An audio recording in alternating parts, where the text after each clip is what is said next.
marzo de este año nosotros anunciamos al país que habíamos llegado a un texto final del contrato entre el Estado y Minera Panamá y procedimos con el siguiente paso. ¿Cuál era el siguiente paso? La publicación del contrato en nuestra página web Ágora, pero también el proceso de consulta pública.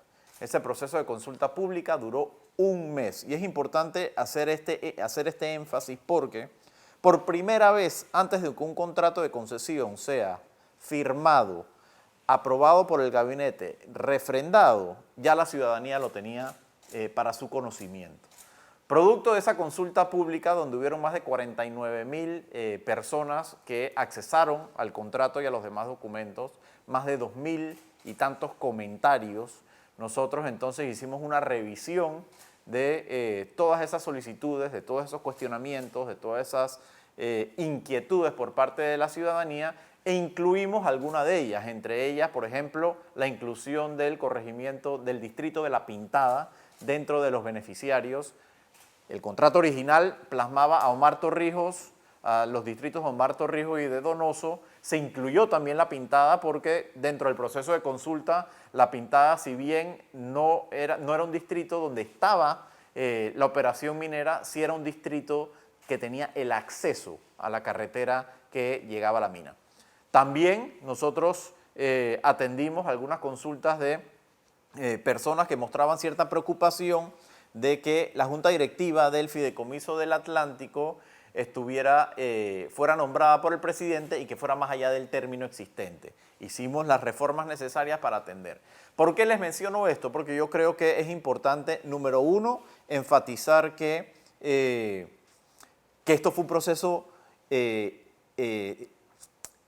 transparente, donde la ciudadanía conoció a cabalidad los términos del contrato y que también ese proceso nos ayudó a nosotros a incorporar ciertos cambios al contrato que fue entonces ayer aprobado por el Consejo de Gabinete, que han autorizado al ministro de Comercio e Industrias a firmar ese contrato con el representante legal de la empresa, el señor Manuel Aispurúa. Posteriormente, concluido ese proceso de firma, se va a enviar el contrato para refrendo de la Contraloría General de la República y luego entonces presentar a la Asamblea Nacional una vez instaurada la nueva sesión de la Asamblea Nacional posterior al 1 de julio. Es importante también mencionar que la Asamblea Nacional, dado que esto es un contrato ley, solo tendrá la potestad de aprobar o rechazar el contrato, más no modificarlo. Y una vez entonces aprobado el contrato por la Asamblea, el último paso sería la firma por parte del presidente, que lo convierte entonces en ley de la República. Ya se había dicho que el contrato no se podía modificar y ahora se incluye a La Pintada.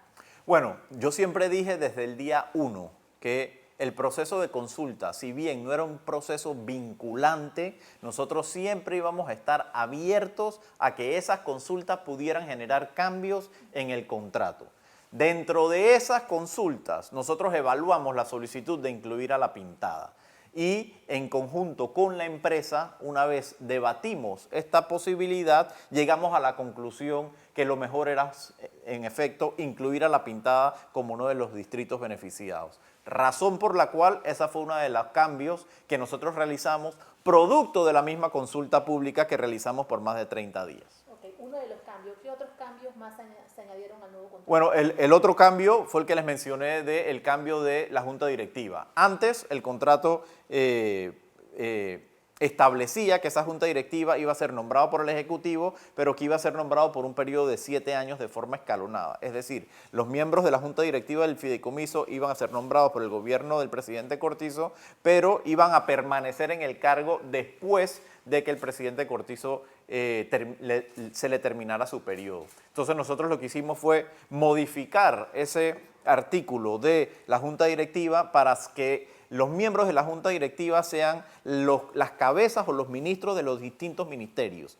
Va a estar el Ministerio de Economía y Finanzas, el Ministerio de Comercio e Industrias, el Ministerio de Ambiente, el Ministerio de Trabajo y Desarrollo Laboral y el Ministerio de Obras Públicas. Eso significa que el próximo gobierno, una vez entre, después del 1 de julio del 2024, nombre a sus ministros, estos van a ser las nuevas personas que van a formar parte de esta Junta Directiva.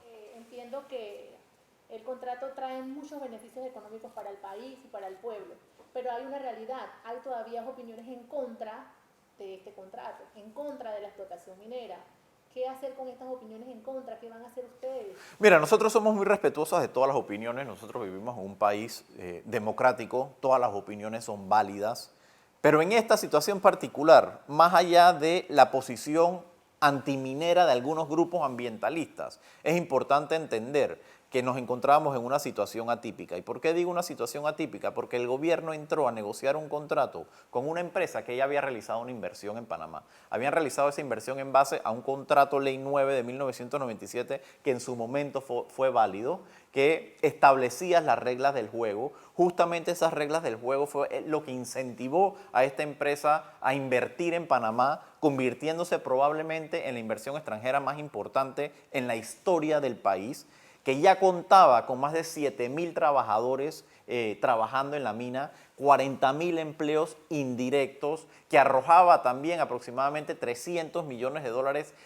a la economía nacional en pagos a proveedores locales. Y nosotros lo que teníamos que hacer era asegurar que el nuevo contrato que nosotros negociáramos con la empresa fuera beneficioso para el pueblo panameño, no en base a lo que nosotros considerábamos, sino también en base a estándares internacionales. Nosotros hicimos un estudio exhaustivo de otros países como Perú, Chile, Colombia, el Reino Unido, Australia, y lo que dijimos es, esto es lo que Panamá merece recibir por parte de la empresa por su explotación minera. ¿Y qué conseguimos? Y le doy un ejemplo. En base al contrato anterior, la empresa estaba pagando entre 30 y 40 millones de dólares al año. En base a este nuevo contrato está pagando aproximadamente entre 375 y 400 millones de dólares al año. Eso son 10 veces más de lo que hubiera pagado en base al contrato anterior. Desde el 2018 a la fecha, es decir, en los 5 años de operación y explotación minera, la empresa le pagó al Estado panameño, producto de regalía, aproximadamente 135 millones de dólares. En todos los 5 años, 135 millones de dólares. En los próximos 2 años, para el pago del año de 2022, que es un pago por finiquito, y para el pago del 2023, la empresa va a pagar 800 millones de dólares. O sea que ellos van a pagar 800 millones de dólares en 2 años versus 135 millones de dólares en 5 años. Eso es impresionante lo que nosotros hemos podido conseguir. Pero además también hemos reducido una serie de derechos y condiciones que tenía el contrato anterior versus lo que tiene este contrato.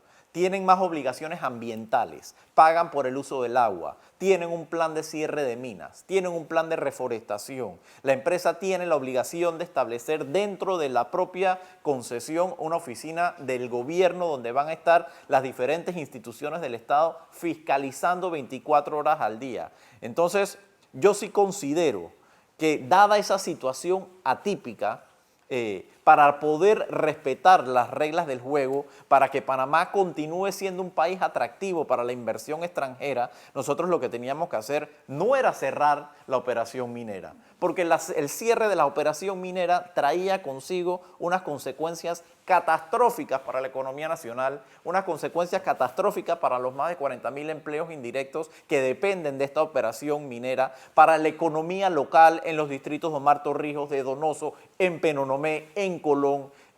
Así que esa no era la opción era cómo Panamá puede conseguir lo mejor que pueda conseguir en base a los estándares internacionales. Y yo estoy convencido que este contrato que nosotros hemos aprobado el día de ayer, el que el Consejo de Gabinete ha aprobado el día de ayer, es un cambio sustancialmente más favorable para el Estado panameño de lo que había anteriormente.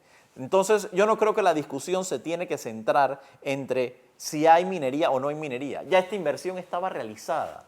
Ya los inversionistas estaban en Panamá, ya la operación estaba en marcha, ya habían empleos, importantes empleos directos e indirectos que dependían de esta operación. Entonces nosotros responsablemente lo que teníamos que hacer era negociar un nuevo contrato que reflejara la nueva tendencia internacional y eso fue lo que hemos logrado. Yo sí veo con preocupación, pero también lamentable, que ciertos grupos han querido desvirtuar el contrato de forma irresponsable. Lo primero que yo le diría a esos grupos es que se lean el contrato, porque cuando yo veo opiniones al respecto, pareciera que no se lo han leído. Si tú haces una comparación seria y objetiva del contrato Ley 9 versus el nuevo contrato que nosotros hemos conseguido, te das cuenta de varias cosas. Número uno, lo que te mencioné, desde un punto de vista económico y fiscal, es 10 veces más lo que el Estado panameño va a recibir de lo que recibía antes. Número dos, el área de concesión se mantiene exactamente igual, no se incrementa el área de concesión. El área de la huella del proyecto y del uso de servidumbres se reduce drásticamente. En base al contrato Ley 9, la empresa tenía la potestad de utilizar terrenos del Estado a lo largo y ancho del país. En base a este contrato, solo tienen 5.000 hectáreas adicionales para usar por derecho de uso y servidumbre, que corresponden además a infraestructuras que ya existen, la carretera, el puerto, la planta energética, esa infraestructura que ya está ahí. Entonces, yo sí le diría a esos grupos que de forma responsable hagan una valoración objetiva de las bondades del nuevo contrato, más allá de sus posiciones fundamentalistas de si debe o no debe haber minería. Evidentemente van a haber opiniones encontradas, eso yo lo entiendo. Nosotros estamos dispuestos a contrarrestar esas opiniones adversas al contrato porque tenemos los elementos, hicimos nuestra tarea, revisamos cada una de las otras jurisdicciones, nos preparamos con asesores locales e internacionales en materia contractual y en materia económica y estamos convencidos de que este contrato es sustancial y drásticamente mejor que el contrato anterior. Pero salir a decir que uno debe oponerse al contrato en base a argumentos que no son ciertos, para mí es irresponsable hacerlo, porque además no solo pone en juego los miles de trabajadores que dependen de esta empresa, no solo pone en juego la economía nacional, nuestro Producto Interno Bruto, sino también pone en riesgo la imagen del país desde un punto de vista internacional, que lo que nosotros debemos hacer es proteger esa seguridad jurídica para que continuamos trayendo inversión extranjera.